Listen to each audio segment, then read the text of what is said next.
didn't go to college, and I'm wealthy in the most important. Yeah, he's wealthy.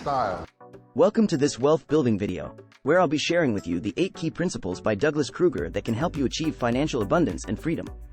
Whether you're just starting out on your journey to building wealth or you're looking to take your finances to the next level, these principles will provide you with a solid foundation and roadmap to success. So, if you're ready to take control of your financial future and build the life of your dreams, then buckle up and let's get started. Principle number 1: don't resent the wealthy. Resenting the wealthy is a common attitude that many people have, but it says more about us than it does about the wealthy. Wealthy individuals are often viewed as evil and corrupt, but this is not necessarily the case. Forbes magazine has found that wealthy people give more per capita than anyone else, even though they have more money. This means that the idea that wealthy people are stingy and evil is not supported by statistics. While there are some wealthy individuals who may be unpleasant, this is not the norm. Principle number 2: the 3 things that money is not. There are 3 things that money is not. First, money is not the root of all evil, despite what some people may believe. The Bible actually says that the love of money is the root of all kinds of evil. This belief can be damaging, particularly to people of faith, as it can make them feel that there is something wrong with them if they pursue wealth. However, it is possible to be wealthy and still be a good person. Second, money is not embarrassing. People should not be ashamed of their wealth or feel like they have to hide it. Instead, they should be proud of what they have achieved and share their success with others. Finally, money is not finite. There is always more money to be made, and creating wealth does not take away from anyone else. Instead, it adds to the total amount of money available in the world. It is important to talk about money, particularly as a family. Wealthy families talk about money and teach their children how to earn it and manage it wisely. This is something that middle-class families often do not do. They may talk about how hard they are working, but they do not discuss how to earn or lose money. Talking about money can help people become more comfortable with it and less ashamed of their wealth. People should not be afraid to pursue wealth or start their own businesses. Jobs are not the only way to make money, and they often do not lead to wealth. Instead, people should focus on creating value and solving problems for others. This is what entrepreneurs do, and it is how they create wealth for themselves and others. One way to create wealth is to bring skills and talents to a country. This can help grow the economy and create more opportunities for everyone. In Korea, for example, the government decided to focus on economic upliftment for the majority of their people by taking on the car and IT industries. This has led to the growth of companies like Samsung and Hyundai, which are now conquering the world. Other countries, like South Africa, often focus on taking from others rather than growing the entire pool. This is not a sustainable approach to wealth creation. Principle number 3. In his book, Outliers, Malcolm Gladwell discusses the difference between people who succeed and those who fail in life. He argues that wealthy families teach their children something very different from what is taught in middle-class and poorer families, particularly when it comes to how to interact with authority figures. In middle-class and poorer families, children are taught to fear authority and to view their superiors as figures of ultimate power who should not be questioned. However, in wealthy families, children are taught to see authority figures as resources to be utilized and leveraged to their advantage. Gladwell provides a practical example to illustrate this point. He explains that when a middle-class family takes their child to the dentist, they teach the child to view the dentist as God, someone who has studied for 8 years and knows everything there is to know about dentistry. The child is told to sit down, be quiet, and do whatever the dentist says, even if it hurts. In contrast, a wealthy family would teach their child to view the dentist as a friend and a resource. They would tell the child that the dentist has studied for 8 years to serve them properly, and that they can ask the dentist anything they want to know about their mouth or teeth. Gladwell argues that this difference in mindset can have a profound impact on a person's success in life. Children who are taught to fear authority and keep quiet are more likely to become cogs in a system and to accept their lot in life. They are less likely to challenge authority, take risks, or think creatively. On the other hand, children who are taught to view authority figures as resources are more likely to be confident, assertive, and proactive. They are more likely to take advantage of opportunities and to succeed in life. Gladwell argues that we need to teach our children to represent themselves and to challenge authority when necessary. He believes that the Industrial Revolution mindset that says authorities are always right and that you should just do what you're told is outdated and harmful. Instead, we need to encourage our children to be independent thinkers who are not afraid to question authority and to use resources to their advantage. In conclusion, Outliers, by Malcolm Gladwell is a book that everyone should read. It highlights the importance of mindset in determining success in life, particularly when it comes to how we view authority figures. By teaching our children to represent themselves and to view authority as a resource, we can help them to succeed and thrive in a rapidly changing world. Principle number 4: the ideas. In this part of the video, we will discuss the idea of building your career and income through a combination of consistent daily actions and inspired ideas. We can achieve greater productivity and income by doing small things consistently over time. You can slowly improve your situation and move up the ladder towards greater wealth. However, it also emphasizes the importance of taking advantage of those rare moments of inspiration when you come up with a truly innovative and game-changing idea that can add an extra zero to your income in one fell swoop. To illustrate this point, we will share a story of a speaker's personal life example of using outside-of-the-box thinking to generate more. He talks about how in 2006, he had a book published on public speaking through a traditional publisher in Cape Town. While the book was a modest success and brought in some money, a fellow professional speaker advised him to publish his next book himself in order to make more profit. But the speaker took this advice one step further and came up with an inspired idea. He approached one of his biggest clients and asked if they would be willing to pay for 1,000 copies of 2 separate books, rather than paying for the printing and publishing costs himself. To his surprise, the client said yes, and the speaker was able to sell those books at a complete profit, generating hundreds of thousands in sales over the years. The point of this story is to show how thinking differently and creatively can lead to different levels of income. Rather than settling for a salary at the end of the month, you can take a chance on yourself and generate your own income with inspired ideas. Of course, this requires taking risks and putting yourself out there, but the potential payoff can be enormous. Ultimately, in order to build your career and income, you need to combine the steady, consistent actions that move you forward with those occasional moments of inspiration that can propel you to the next level. By doing so, you can build a life that is fulfilling, rewarding, and financially stable. Principle 5: Leaving the poverty mindset. The idea of leaving poverty and the factors that contribute to being able to do so. Sometimes when we drive by a poor area they were driving past and the sadness felt at seeing the harsh conditions that people are still living in despite the many advancements and achievements of human civilization. This led us to ponder whether, if we stripped the wealthy out of their material possessions, could they still survive and eventually get back to their comfortable life? If this idea is true, if the wealthy could get back on their feet and living a thriving life after being stripped out of their material, then this suggests that the gap between the poor and the wealthy is bridgeable through having a better mindset in finance and business. However, leaving poverty might mean leaving the poor, because the mindset and thinking patterns that arise from generations of poverty can be difficult to overcome. Success and wealth are often determined by the people we associate with and the ecosystem of thinking that we inhabit.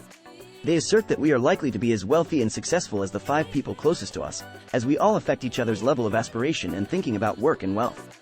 Therefore, in order to improve our own chances of leaving poverty, we must associate with highly successful individuals and expose ourselves to their way of thinking. Success can be achieved through mentorship and seeking out successful individuals who are willing to share their ideas and knowledge. Some government policies in place that actually promote poverty, citing social grants as an example. While social grants may seem like a good idea on the surface, some argues that they may actually encourage young women to become mothers in order to receive the benefits, which does not help them to become self-sufficient or break the cycle of poverty. Leaving poverty is not an easy task, but it is possible with the right mindset and approach, as well as exposure to successful individuals and ideas. Principle number 6: Your positioning in the market. Your positioning determines your pay, the importance of personality and income. Have you ever wondered why some people seem to earn more than others, even if they are not necessarily the best at what they do? The answer lies in their positioning. It's not the quality of their work that determines their income, but rather their status in their industry. In other words, if you want to earn more, you need to be the celebrity, the expert, the big name in your field. Take Nigella Lawson, for example. Do you think she's one of the top chefs in the world? Probably not. Yet, she out-earns many chefs who are better than her simply because she's Nigella Lawson. The same goes for Richard Branson. If an unknown speaker and Richard Branson were to speak for the same amount of time, Branson would earn much more simply because he's Richard Branson. It's not because he's worked harder or is a better speaker, it's because of his positioning in his industry. However, it's not just about being a technical expert. Personality plays a significant role in income as well. Nigella Lawson's success is not just because she can cook well, but also because she brings personality to her work. She's able to speak well in front of a camera, she's pretty, and she's seductive. These are all things that cannot be done by a computer or systematized. It's the human touch that sets her apart from others in her field. The problem is that society often teaches us that being a cog in a system, not making waves, and functioning perfectly are what's important. However, in today's world, that's a low-income future. Anything that can be systematized, computerized, or commoditized is unvalued. We're still teaching our kids to study IT, but that's not where the future of the economy lies. The economy of tomorrow will be ruled by people who bring their personality, creativity, and humanity to their work. According to a TED Talk by a thought leader, the economy of tomorrow will not be ruled by people with doctorates or technical degrees, but by people who have BA degrees and know how to think creatively. The computer can't do that. It's the people who bring their personality and humanity that will earn more. So, how do you become an icon in your industry? First, you need to have technical knowledge and expertise in your field. However, you also need to bring personality to your work. This can mean being confident, having a sense of humor, being relatable, or being unique in some way. You need to be the person that people want to see in the media, magazines, and hear on the radio. One common misconception is that being an icon means you have to be extroverted or outgoing. This is not necessarily true. Introverts can also be icons in their industries. The key is to find what sets you apart from others and highlight that. It's also important to note that being an icon is not something that happens overnight. It takes time, effort, and consistency to build your brand and reputation. You need to be intentional about your positioning and how you present yourself to the world. In conclusion, your positioning determines your pay scale. It's not just about being the best technically at what you do, it's about being the icon in your industry that brings personality, creativity, and humanity to your work. If you want to earn more, you need to be intentional about your positioning and how you present yourself to the world. It's not easy, but with time and effort, you can become the celebrity, the expert, and the big name in your field that earn. Principle number 7. Instead of using our energy towards saving but make it 80% of our goal is to generate incomes. In today's world, most companies tend to focus on saving what they have rather than generating more income. While saving is important, it is not the most crucial aspect of financial success. To understand this concept, let's travel back in time to a clan of people thousands of years ago facing winter. Their economy was based on buffalo, which they hunted for food and clothing. When the hunters returned with 3 buffalo, the clan had to decide whether to conserve them or use one for strength to hunt for more. The bean counter in the cave suggested saving the buffalo to make them last, while the hunters wanted to use one to hunt for more. This split between saving and generating income can also be seen in today's organizations, and it can lead to their downfall. While saving is important, it is not enough if there are not enough resources to sustain the company's growth. Therefore, it is essential to allocate more energy towards generating income and only 20% towards saving.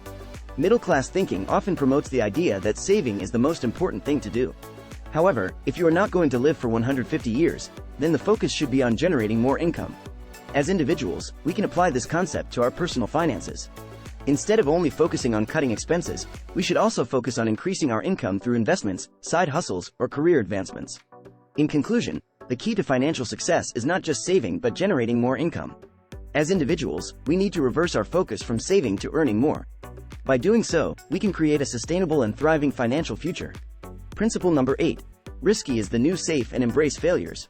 In his book, Risky is the New Safe, Randy Gage challenges the traditional idea that playing it safe is the best way to succeed in life. He argues that taking risks and embracing uncertainty is the new path to success, and that relying on a job or one source of income is the most dangerous thing a person can do. While it may have been possible in the past to work for one company for 40 or 50 years and retire safely, that is no longer the reality in today's economy. With most companies only offering 31 days of safety, it's important to diversify income streams and try multiple big, crazy, inspired ideas. Being an entrepreneur and being your own boss is not risky, but rather the only way to achieve true wealth. By trying 10 big ideas, even if 8 fail, you will have 2 successful ventures to build on. With each subsequent attempt, you can add more income streams and become more financially secure. The fear of failure is what often holds people back from taking risks, but Gage argues that giving oneself permission to fail is essential to achieving success. He suggests that people should embrace failure as part of the process and learn valuable lessons from their mistakes. Rather than being ashamed of failure, people should give themselves permission to try and fail, and even give others permission to mock them for trying. Finally, to achieving our goals is not just a matter of time, but also a matter of action. Success is not separated from us by a number of years, but rather a number of actions. It's up to individuals to take control of their lives and make the necessary changes to achieve their goals. Overall, the message is clear. Taking risks and embracing uncertainty is the new path to success, and playing it safe is the most dangerous thing a person can do. By diversifying income streams, giving oneself permission to fail, and taking action towards achieving goals, individuals can take control of their lives and achieve true wealth. And, we hope this video can help you with your wealth building. We also wish you all the best, ladies and gentlemen. In conclusion, people should not resent the wealthy or be afraid of pursuing wealth themselves. Money is not evil, embarrassing, or finite. Instead, it is a tool that can be used to create value and solve problems for others. By talking about money and teaching children about it, families can become more comfortable with wealth and more successful in creating it. Bringing skills and talents to a country can also help grow the economy and create more opportunities for everyone. Rather than focusing on taking from others, people should focus on creating value and contributing to the total amount of money available in the world. Thank you so much for your interest, and thank you so much for making it this far. Please subscribe to our channel and like the video if it brings any value to you. Thank you.